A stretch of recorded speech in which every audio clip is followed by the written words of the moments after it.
මේ ඔක්තෝබර් මාසයයි. ලෝකවාසී කතෝලික අපි සියලු දෙනාට මේ ජපමාල මාසයයි. ජපමාලයේ අප ස්වාමි දූ කියලා අපි ආමන්ත්‍රණය කරන්නේ දේව අම්මටයි. ජපමාලයේ අප ස්වාමි දූගේ මංගල්‍යය සෑම වසරකම ඔක්තෝබර් මාසයේ 7 වෙනිදාට යෙදී තියෙනවා. යාඥාවට විශේෂයෙන්ම ජපමාලයට ගැඹුරින් අපිව යොමු කිරීමට මේ මාසය තුලදී අපි උත්සාහ ගත යුතුයි. 15 වන සියවසේදී ඇති වූ කුරුස යුද්ධයෙන් කතෝලිකයන් බේරා දෙන ලෙස 5 වෙනි පියුස් ශුද්ධෝත්තම පියතුමා දෙවිඳුන්ට කන්නලව් කළා.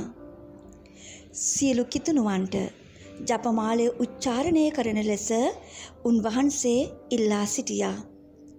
එහි ප්‍රතිඵලයක් ලෙස 1571 දී ලෙපන්ටෝ සටනේදී ක්‍රිස්තියානි හමුදාව ජපමාලයේ බලය අත්දකිමින් විශිෂ්ට ජයග්‍රහණයක් ලබා ගත්තා.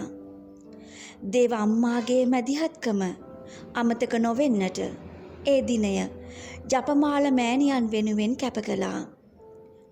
අපි දැන් බලමු ජපමාලයේ ඉතිහාසය මොකක්ද කියලා.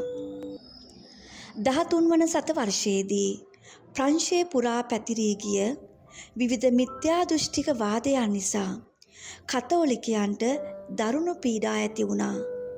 මේ හේතුවෙන් එවකට සිටි ඩොමිනික් ගුස්මාන් ගරුපියතුමා මේ ව්‍යසනයෙන් කිතුදහමත් කිතුණු ජනතාවත් බේරා දෙන ලෙස දේව අම්මාට වැඳ වැටි කනලව් කළා.